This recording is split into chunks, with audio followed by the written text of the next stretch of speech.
to conclude the live portion of North America and Vision, ASEA founder Tyler Norton.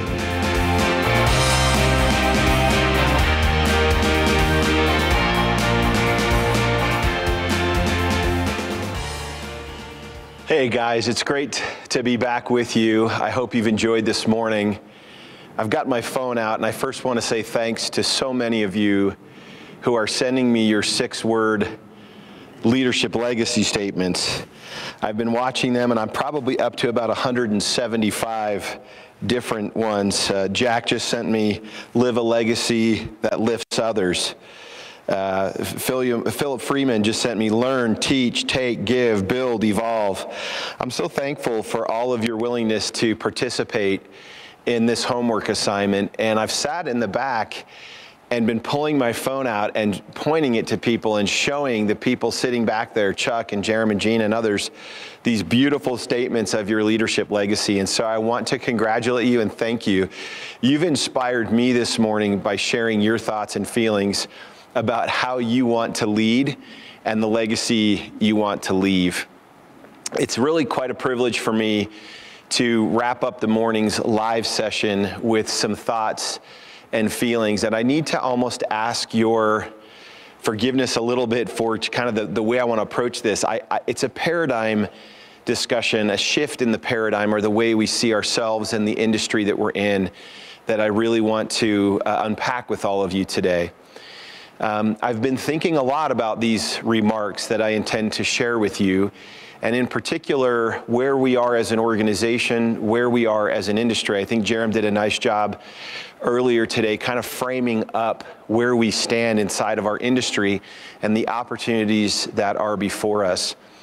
And I'm anxious to share some thoughts with you guys today. And to be honest, if we were together in a group setting, this might even be like a whiteboard session. So if you will, I kind of want to make this a little more informal with all of you. And I'd like you to imagine, if you could for a minute, you've got a notebook open and we're jotting thoughts and feelings down together. And if I was in a group setting, I'd be asking for some of your input on all of this. So hopefully we can get through this together. You know, we operate and live and have lived for many years inside of what is well known as multi-level marketing.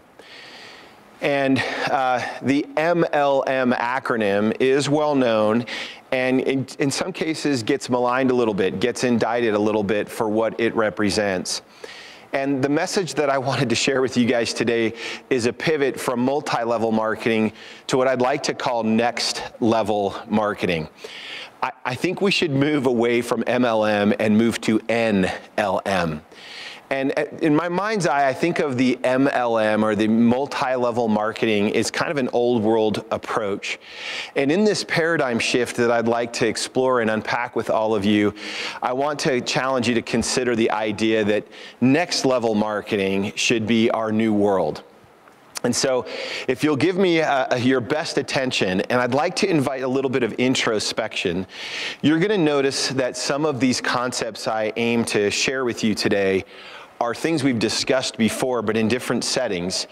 And for me, I just sat several weeks ago and started jotting this down on a piece of paper, kind of toggling back and forth, and said, using a little bit of a play on words like, where do I want us to go as an organization? And frankly, what do I think the world is inviting us to go to? And what do we need to leave behind? I recently listened to an awesome talk that spoke about where we are as leaders. We're in a liminal space. They refer to it as liminal leadership.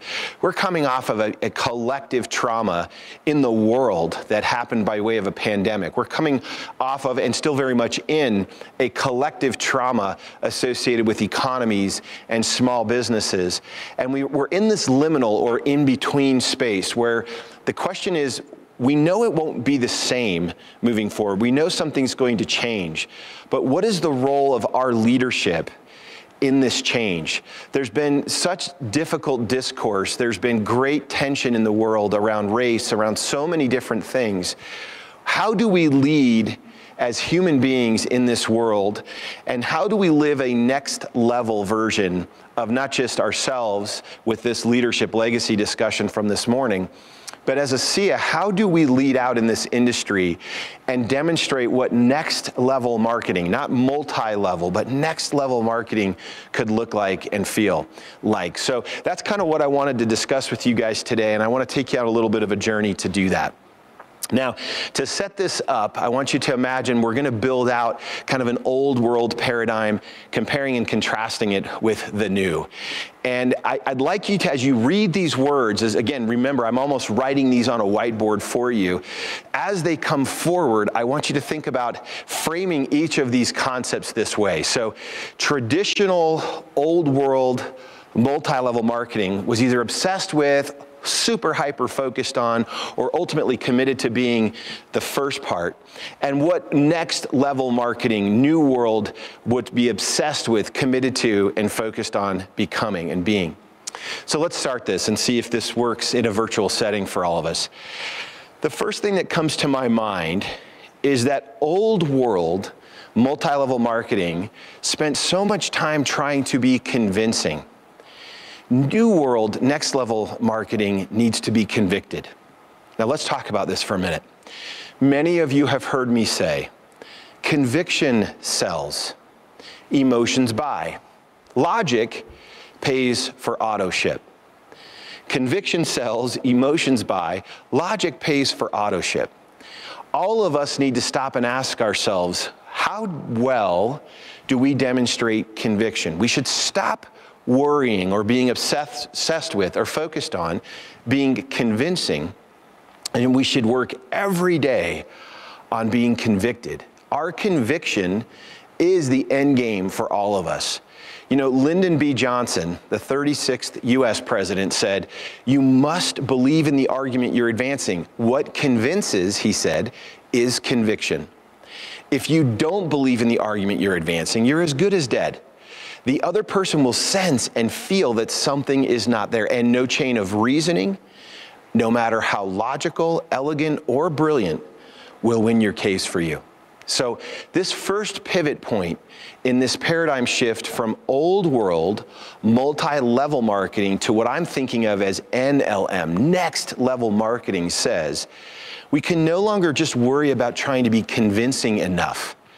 We must work on being convicted. You know, I don't believe you're ever on trial if you are speaking something you truly believe. You're never on trial if you're speaking something that you truly believe.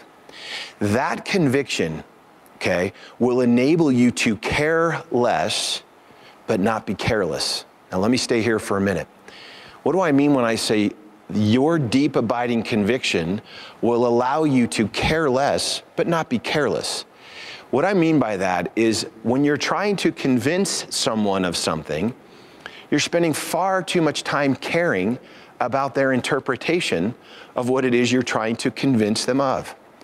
But when you come at this convicted, at next level marketing, it allows you to care less about anyone else's response. Again, I reiterate, you're not on trial ever when you're speaking from a point of conviction, when you're campaigning from a place of belief. And that allows you to care less about someone else's response without coming across as being careless. Many of you have heard me said for years that if I could give a single maxim, a single saying that would inspire and help you to move into this next level of marketing, it is this: indifference makes the difference. We're spending way too much time worrying so much about, did we convince someone else? Indifference coupled with meaningful, deep, abiding conviction will signal every form of curiosity you could hope for in the people around you. So the first transition, the first paradigm shift I want to suggest to you is that old world multi-level marketing was obsessed with being convincing. We must be obsessed, committed to, and focused on being convicted. Okay, let's go to the next one. I believe the old world multi-level marketing was focused on transactions. In this new world, in this next level of network marketing, I believe we must move from transactions to transformations. Many years ago, One of my favorite books I'd read in probably the last 20 plus years is a book called The Experience Economy. Two gentlemen, Joseph Pine and James Gilmore, who had authored a landmark Harvard Business Review article, were postulating that the world was moving from a simple goods and services economy into a place where experiences would carry the day. They had actually unpacked their view of how economic value is determined. They said early on, we lived in a commodity marketplace. Those commodities over time were then moved into a making of goods economy. So commodities are fungible, a coffee bean, sugar, flour, if you're making a cake, right?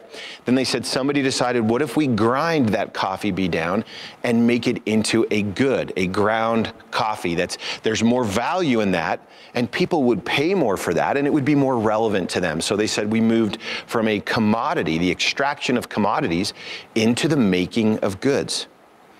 Somebody then said, well, what if we take the goods that are made and we brew the coffee for them, and we open a cafe and we charge them 50 cents or 70 cents or $1 for a cup of coffee? And so we moved in this progression of kind of economic value and identity from a commodities economy.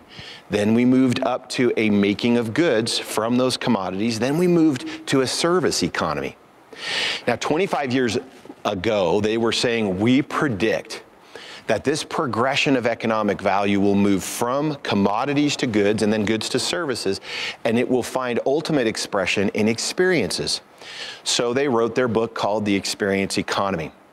And this particular book carried the day. It kind of prefigured or foreshadowed, if you will, the Starbucks success that we see in the world. Companies that made a cup of coffee really pulled from a commodity, then ground into a good, offered as a service, ultimately became an experience. You would meet for a cup of coffee at Starbucks in an environment that was experiential. And there's several examples that they were right, that the economy was moving to a place of experience. Now, what's interesting is several years ago, they updated the book and said, we believe the economy will pivot once further, that it certainly will still pull from the extraction of commodities, making goods, delivering a service, and even staging an experience, but it will transfer from there to the guiding of transformation. And they called this the transformation economy, that in this way, transformation economy would then guide consumers beyond experiences to a place where there was a soulful relationship with the brands they aligned with. And they were suggesting that the consumer would have an influence on the brand, and the brand would in turn re-influence the consumer. There was this cyclical and even reciprocal, powerful and genuine relationship of change and transformation to the benefit of both parties, not just the end consumer, but also the brand. As I was reading this years ago, I said, that's a game I would love to play in. The transformation economy, where we invest so heavily in your lives, like my inbox, the phones, the emails that I'm receiving right now from all of you are transforming me. This is what next level marketing is. Leadership legacies, finding expression, ethos discussions, listening to an Alan Noble, guiding your transformation, training and development, as well as products that are transformational. There's nothing more exciting to me than talking about the next version of you. I don't really get excited about the same version of you. And many of us have been on these long, lifelong straightaways where there's not a lot of turns. There's not enough transformation that's happening. Transformation speaks to potential. Transformation says, I can do and be more. It points to the very essence of our ethos, which is becoming. Right? And so I want you to think about, the old world was just worried about transactions. We need to move from transactions to really understanding that where progress will live, where people will have high relevance and high value in the future, is if they're guided in the transformations that truly shadow and foreshadow who they can be. And I get really, really excited and could spend the rest of my time just talking about this pivot point from transactions to transformations. Okay, hopefully this is making some sense. Let's go on to another one. This is one that you've heard me say before. I'm unapologetic about this. I want to be redundant about some things. You've heard me say for years that the old world multi-level marketing was over-obsessed, overemphasizing the essence of income. And they were not playing to the importance of what next level marketing is all about. By the way, this reaches right back into that transformation economy concept. It says the moral high ground of everything we have to offer is not just what we earn from the labors we do, but what we become by them. This does, in fact, point to a transformation economy. By the way, think about something as simple as Peloton. That's a transformation economy. They're being guided in that. There's interaction. There's a community associated with it, with an invitation to greater health. So when I think about income versus become, transactions versus transformations, that's what I mean when I talk about the power of focusing on this. You've heard us say for years, those of you that are new with ASEA today, the outcome, this is a play on words, the outcome is not income. The outcome is overcome and become and then income. So please give some consideration to this relationship of old world marketing being overly emphasizing on the income, but way, way, way underemphasizing of that real true way of becoming that I think is so naturally a byproduct of what we do here at ASEA. Okay, let's talk about number 4. Again, not unlike the third one, compensation. Comp plans, comp plans, comp plans. We've got to move from compensation to compassion. Your leadership legacy statements are so beautiful. I wanted to go write them all down and just stare at the language and the words. Do you understand the power of the language and the words that you're sharing? Do you understand the energy that those words represent, reverberating into a world that is becoming increasingly stubborn and recalcitrant and angry and acrimonious? And I'm like, no, this is the world I want to live in, where your words like lifting others, providing hope, awakening the divine in people to become what they can become. This is what I mean when I talk about next level marketing. You've heard me say that one of my favorite thinkers in the world is a gentleman by the name of Keith Yamashita. And Keith started a consultancy company called SY Partners. I was watching a speech that he gave online one time, and he said, it's so important to start from a pure place with equal parts aspiration and empathy. And I had to stop for a minute. I said, whoa, that's a very powerful suggestion. Those of you that might be starting with ASEA, take this advice from him. Start from a pure place. What does he mean by that? He means start with the purity of your intentions, of your leadership legacy language. Let that be that purity, that place where you begin from. But then couple that with a balance between aspiration, equal parts of aspiration and empathy. If it's just aspiration, isn't it possible that we leave the empathy behind? Isn't it possible that compensation, the aspiring to greater income, the acquisition of things, starts to stifle and smother this notion of empathy and compassion? I believe that moving from compensation to compassion really will be an important part of our journey of going from MLM to next level marketing, or NLM. Okay. One last thing on compassion. My wife called me at work a couple days ago and was so pleased with an experience that our son Noah had shared with her. I just want to share this. Noah came home from school and was visibly concerned and sensitive about something, and Allison invited him to come into my office. I was at the corporate office of ASEA at the time. And Noah began to describe, Noah's 15, just got elected to the student council for next year. He's just this remarkable young man. And he came in and sat down and said, Mom, today at school, I looked across the commons area during lunchtime, and I saw a boy sitting all by himself. And he said his skin was almost peeling off of his face and hands. And I found myself just super worried about him. And he was all alone, and his face was buried in his phone. And he told my wife, Allison, that he walked across the commons and sat next to him and just said, "Hey, who are you?" And found out that the boy had just moved here and tried to drum up a conversation with this young man. And then Noah, talking to my wife, started to cry. And he looked at my wife and said, "I know what that feels like. I know what it feels like to be sitting alone at lunch." And my heart was just aching for this boy that I had just met. Now, I'm proud of my kids' sports, I'm proud of my kids' schooling, but nothing fills me with a sense of gratitude and pride more than when they will slow down enough, observe enough to see someone else and feel compassion for them. I believe if we will give serious consideration to what it looks and feels like to move from compensation to driven, focused on, and even obsessed with compassion, I believe we will be operating at an entirely new and next level in this world of next level marketing. Okay, this one's important to me.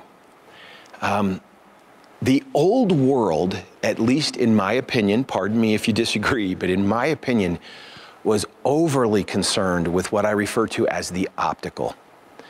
That which something appears to be, the form or shape something takes. And I believe next level marketing must become obsessed with and focused on and deeply committed, not to the optical, but to the actual. This speaks to the inner self.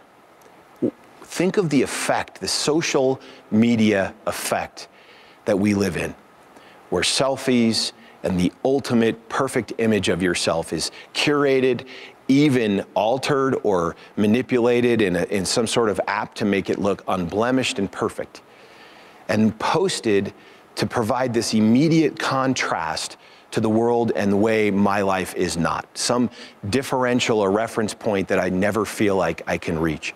You're aware, I would hope, of the great number of youth that are taking their own lives or hurting themselves or at risk to themselves.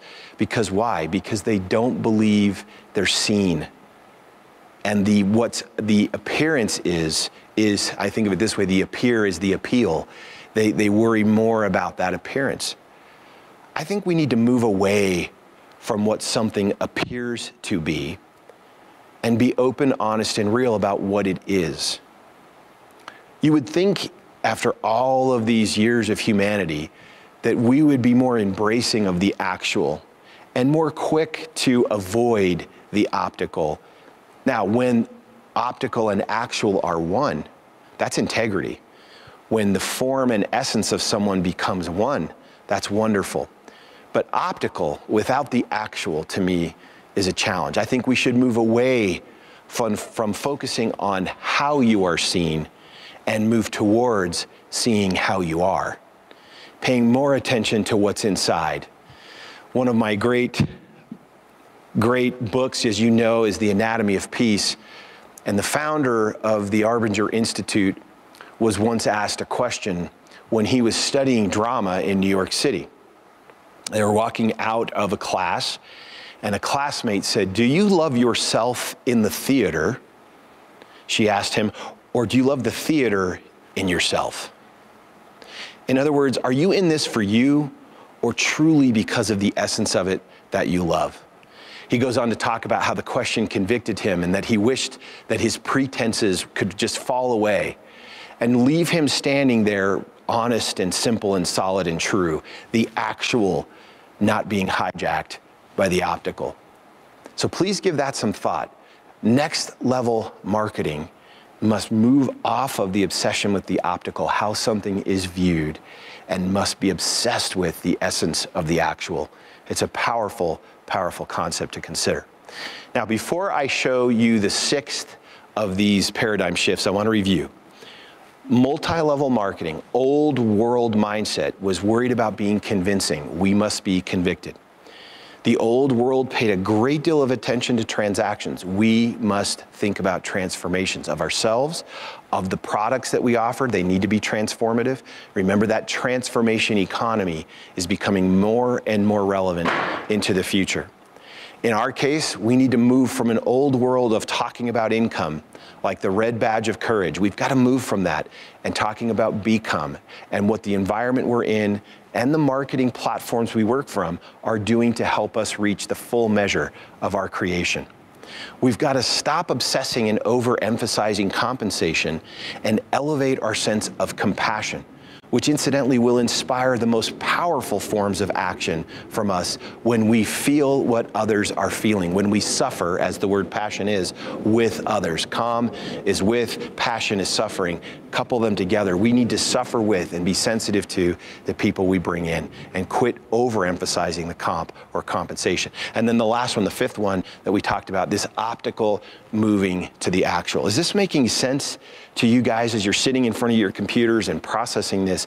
Can you see the power of marrying what Jaron was talking about, legacy company, your own legacy leadership journey, and then coupling that with our vision, our strategy, and this wonderful technology set that we have in our products to move us to the next level form of marketing? Okay, what about number 6? Let's talk about the next one. I think the old world was way wrapped around the axle of trying to get others to do something, get someone to move. I would like to pivot that and suggest the next level marketing must be obsessed with doing something for others. Through the products, through the development of becoming, as we've talked, or transforming, we can no longer simply engage in this convincing, transactional, income and compensation, optical game that's trying to get someone to do something, right? The most powerful, personal, and sacred place of all people is the ability for them to choose. Choice is the most sacred place of personal identity and sovereignty, and we must respect that. Raising 6 children, as I am and have, there's nothing more important in raising children than learning to honor their agency, their ability to choose. We must resist the head fakes that are played out in the old world network marketing. We simply cannot be focused more on getting others to do anything. People come to me and say, I can't get my sister to take ASEA. And you've heard me say this before. I say, then leave your sister alone. Wait a minute, this is network marketing. No, this is next level marketing. Leave your sister alone. Speak to her from a place of conviction. Honor her agency.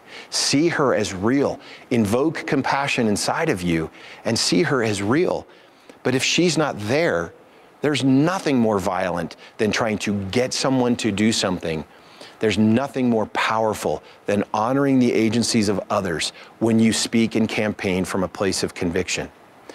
Remembering from our ethos training of years past, the 3 questions where we say to ourselves, what is the real right thing to do? That moral imperative, and it is to do good for the one at your side. Some of you might have heard my remarks at the European convention, the earlier virtual Envision they had, where I told the story of my dad going into a grocery store, aiming as a broker to position more of the General Foods products he represented, only to see that the manager of the grocery store was clearly swamped. And as my dad approached, aiming to have some conversation, aiming to possibly get him to do something, the manager of the store said, time out, I don't have any time for you. I have 3 of my checkers that have called in sick, so the front of the store is in trouble. 2 of my stock personnel are no longer here today and went home sick as well. And I just received a huge shipment of groceries that are fully dropped into my back room and clogging everything up. I don't have time to talk to you. And what did my dad do? He didn't continue to try to override and get him to do something. He pivoted, walked away, turned and walked down the aisle of the grocery store into the actual stock room where all of these pallets of groceries had been delivered. My dad knew what was happening, knew what he was going through, took off his suit coat, put on an apron that he found hanging on a nail, and began to unpack, load, and clean the entire stockroom of this random grocery store that was in his sales cycle that he would visit. And then when he was done, he hung up the apron and walked out. It's interesting to note that by pivoting his focus to doing something for that particular manager in need, engendering and sensing compassion. Having run grocery stores in his very early life, my dad knew what that felt like. And so what did he do? He didn't continue to try to paint over the wallpaper of the moment and say, I want you to do something, I want you to do something. He read the situation and engaged in what I believe is the next level, transformative type of world, and said, I'm going to do something for this person. And in his case, expected nothing in return. Came back the following month on his natural rotation to that store to find the store manager, the same person, who recognized him immediately, then said, whatever you'd like to do in my store in service of your interests, just tell me, because you're the one that cleaned the back room. You're the one that put away all the groceries that day. I remembered, I walked back and was completely surprised when I found it. And I realized it was probably you. So guys, let's remember, getting others to do something, convincing, focusing on transactions, needs to pivot to doing something for others. Okay, what about this word? Old world MLM, obsessed with, focused on hype. And doesn't this left-hand stack make sense to you? I need to hype you up to get you to do something, to convince you to play, to engage in a transaction that will drive my income, right? And I'm going to use optics to do that. We need to move from hope to hype. Excuse me, check that. We need to move from hype to hope. Next level marketing is going to be about hope. And it can't be false hope. It needs to be, we are no longer just promoters. We're also promoting hope and practicing hope. That hype that's exaggerated in the now that represents impulse, right, needs to pivot to a place of hope that's anchored in a better future, anchored in the potential, whether that's health or financial well-being. We must move from hype to hope and make sure that we're helping people. You've understood and heard me talk about the fact, and I'm not afraid to say this, especially for those of you that are first interacting with ASEA at this event or recently started with us. I didn't believe that salt and water in a blue bottle, having gone through a patented process, would be of any advantage to anyone in the early. My fear and doubt were real. But it was when hope was awakened in me, when my experiences started to see maybe the powerful notion of what if. Hope, right? Hope comes from that place of what if I could do this? What if I could make $300 more a month or $400 more a month? Hype is trying to get me to imagine probably something that might be out of my reach. I had to go through a place of fear and doubt, but then move to a place of hope.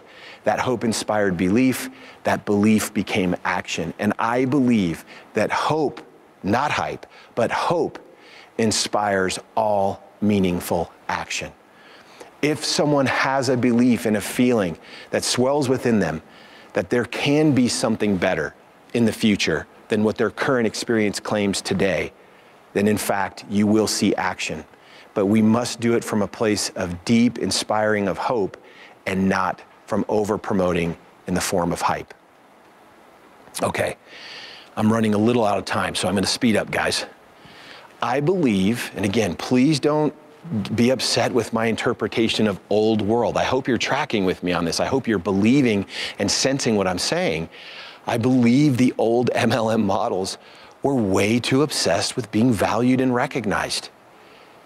I think that was the primary game, was we're committed to being valued and recognized. Now, I just want to promote and suggest we must pivot from being valued and recognized to recognizing that you and I must add value.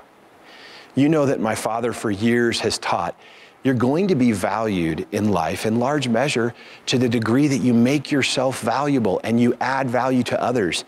So your job then is to consider, how am I adding value to the situations I'm in? Is it sharing product with others? Is it opening opportunities for new potential income streams in their life? I know this, that if you over-obsess with being valued and recognized for what you do, instead of over-obsess on recognizing you must add value, it almost always foreshadows something bad. When you're spending more time calling out how you're undervalued or not recognized, rather than really trying to think, how do I add value? How can I increase the recognition that I need to add value to a situation? Everything changes. It's a massive paradigm shift, and I believe is central to what next level marketing is. Early in my career, I was promoted into a job that I had no business taking at my age. A gentleman came into my office that was one of the great mentors of my life, and he said, "Can I give you 2 pieces of advice?" And I said, "Absolutely."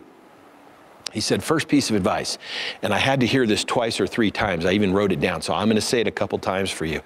He said, "Tyler, the price it takes to keep this job, this promotion you just received, the price it takes to keep this job should be equal to or greater than the price it took to get it." And I said, "Can you say that again?" He said, "Yes. The price it takes to keep this job should be equal to or greater than the price it took you to get this job." Wow. I sat at my desk after he left. He was trying to say, you need to continue to add value. Find ways to add value. The second piece of advice he gave me that day, which kind of hurt, he said, "Never forget, you were appointed, not anointed." He said, "Think about those things," and left the room. I want you guys to realize that I believe network marketing, even multi-level marketing, does in fact afford you an opportunity to live the lifestyle most people could never live by working really hard for a period of time. But I do not believe that we should stop adding value to the teams and organizations, even when we reach some plateau or some destination of income or even rank. I believe that we must continue to maintain an attitude that in some way, the price it took me to get here, right, needs to be matched with increased energy and effort in the form of value. I didn't say time, I said in the form of value. So let's not let that be lost. Robin Sharma said that the key to a great life lies in shifting your focus from accumulation to contribution. That old saying that he who gathers the most toys wins, it needs to be replaced with he who serves the most will prosper.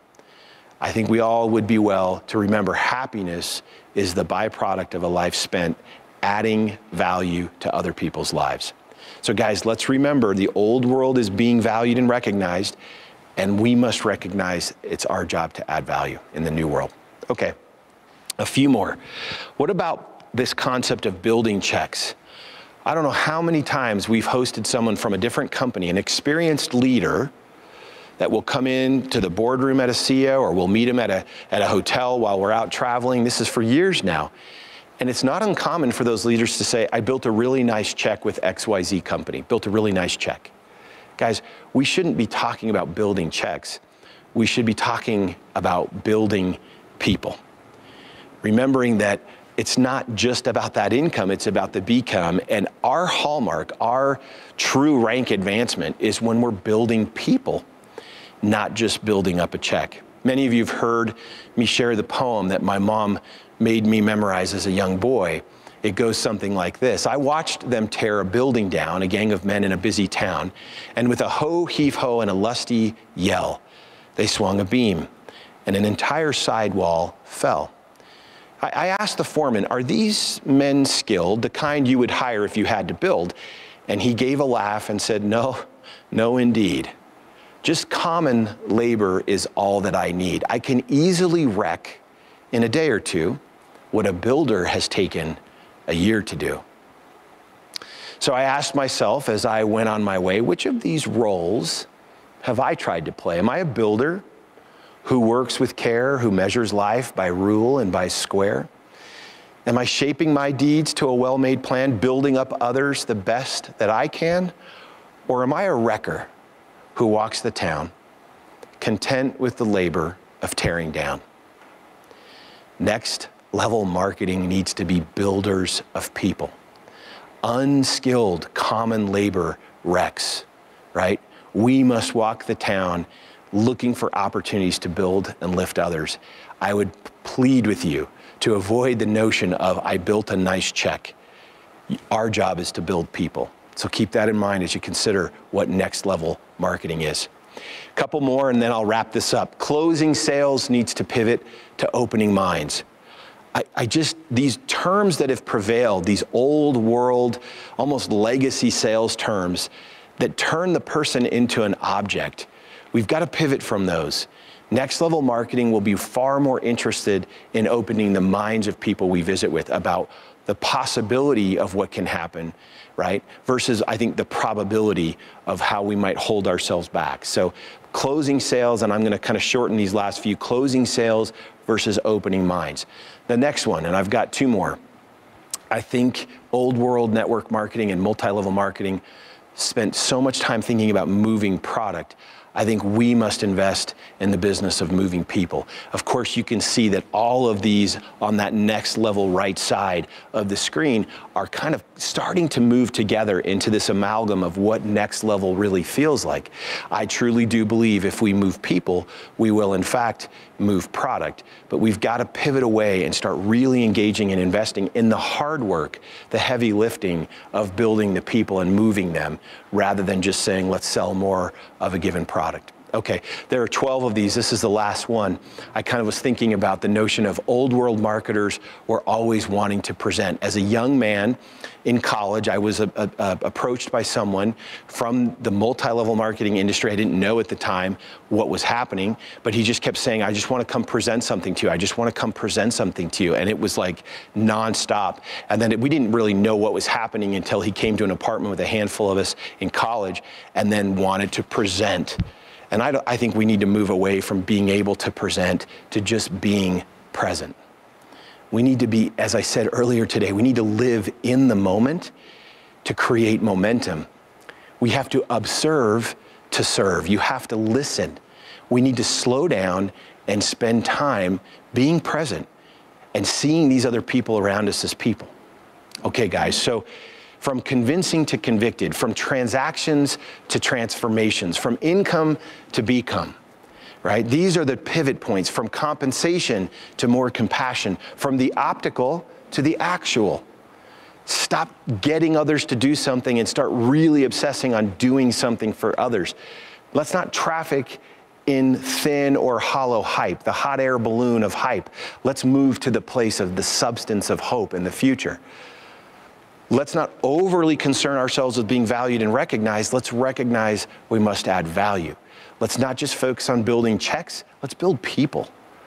Maybe closing sales, right? This old language that prevails. Let's open minds. Let's stop focusing on moving product. Let's worry about moving people. And maybe a little less concerned about being able to present what I want to say and just letting us sit in the moment and being present. I recently heard a wonderful talk about a new moral imagination. What a new moral imagination would look like. How do you promote the imaginative in morality?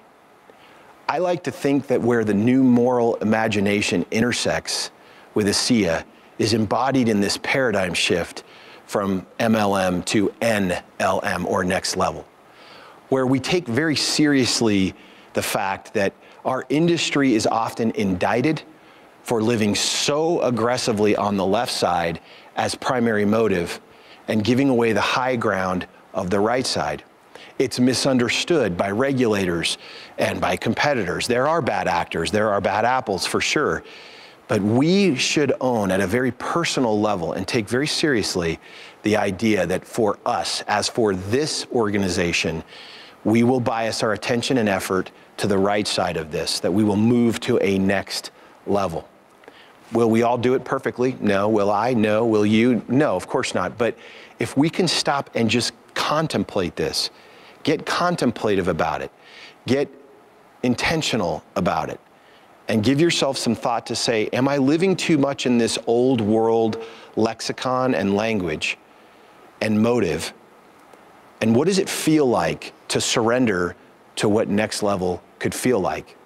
Now, if you'll couple this stack, right, this right-hand side, with what Jerem was talking about earlier today, and frankly, what's going to be shared both in Nashville and in the coming months beyond Nashville, even into next year's convention, you're going to couple some remarkable strategic advantages in the forms of products, platforms, customer acquisition models we're working on, really exciting next level things on the business side.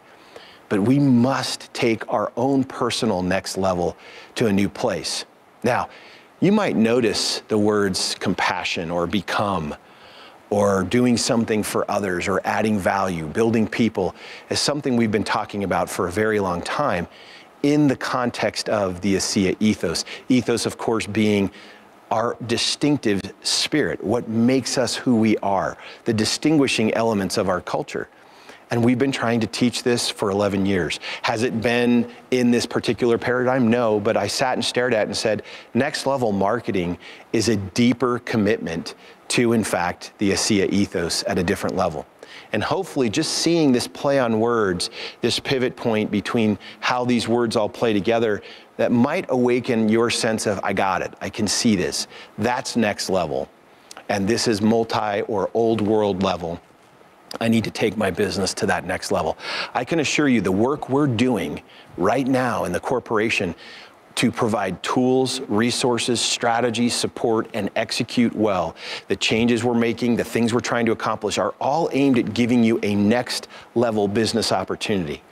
I believe if we will couple that with a next level commitment to these types of concepts, of being convicted, transformative, of focused on our own journey of becoming, of compassion, of really working on the inside out, the actual versus the optical, doing something for others, promoting and practicing hope, recognizing our need to add value at all times. I think all of this will come back to us in the form of really differentiating us as a next level marketing entity as opposed to simply another MLM. Now, let me wrap this by saying there's an interesting relationship. No doubt some of you on the call are saying, well, there's nothing wrong with being convincing. There's certainly nothing wrong with a transaction. I could not agree more. I'm not indicting these terms in and of themselves. I'm suggesting to you that there's a really interesting relationship looking from right to left. If you'll commit yourself to being convicted, I submit to you, you will be convincing. If you'll worry more about transformative products, transformative opportunities, transformative training and onboarding, and really worried about that, you'll see more transactions. And as you can imagine, I can keep going down the line. If you worry about becoming, you'll see the income. If you worry about being more compassionate, I submit to you, you will be compensated, and by the way, in ways far greater than money, right? I truly do believe that prosperity is measured in way more than just money, but you will be compensated. And I could continue all the way down this line for all of you to say, guys, look, this is not just a single thing. There's nothing wrong with getting others to do something. There's nothing wrong with promotion and hype if it's substantive and born from the motives on the other side of this page. So this is the message I wanted to share with you guys today, this concept that we've got to move from an old world paradigm. We've got to become contemplative and introspective about how we show up in this liminal space, this transitional space. What is the new moral imagination for how I engage in this old world of multi-level marketing? How do I take it to that next level? I want to invite you to give serious consideration to this. Couple this with your own leadership legacy as discussed earlier today and the beautiful emails that you're sending to me. They're just beautiful. Now consider leaning into this notion of next level marketing, how it's informing the way you talk to people, how you think about the opportunity. And manage yourselves. You have to manage those motives so they don't move back to the primary focus being that left side old world paradigm, but elevate yourself to the next level of what we can become. I believe if we will do that hard work and stay there and show up to do this work and couple that with what Jerem shared earlier today and the things you'll see with us in Nashville, I truly don't believe we will be equaled in this industry or in this world that we know of as true direct sales and network marketing. I think we will be next level players and it will draw more and more people to us. So we can't thank you enough for being with us today. How we wish we could hug you and see you on breaks and visit with you. But your texts and emails to me have meant the world. You are next level players. I think we just need to collectively commit at a whole new level to what this really stands for. And you don't want to miss Nashville, and you don't want to be there flat-footed. So work hard to build your business, and let's take this to the next level, guys. Thanks so much.